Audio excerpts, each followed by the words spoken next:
Welcome to the Wiki Journal. In this informative tutorial, I will teach you what does TB mean on Instagram. Before starting a video, if you are the new user on our channel, please subscribe to our channel. So now going to the video that what does the TB mean on Instagram?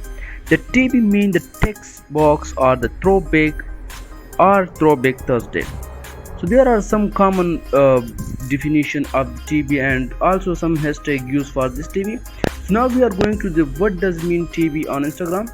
If you are wondering that what does TB mean on Instagram, it can simply be shorthand for throwback and text back.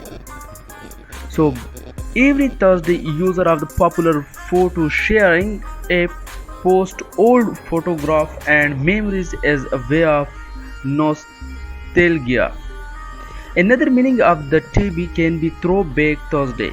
It has become one of the most popular hashtags on Instagram, with millions of photos being tagged each week.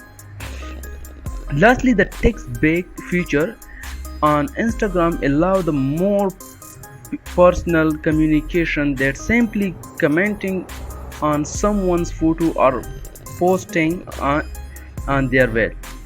So now going to let explain shortly the what does the text back. So text back refer to the feature on Instagram that let user send private messages to another. When someone sends you a message on Instagram, you will see the text back button appear next to their name. So tapping this button will open up a chat window so you can privately message this person. So these are the sample definition and sample way how you will use this text backs. If this video is informative for you, please like the video and subscribe to our channel. Thanks for watching.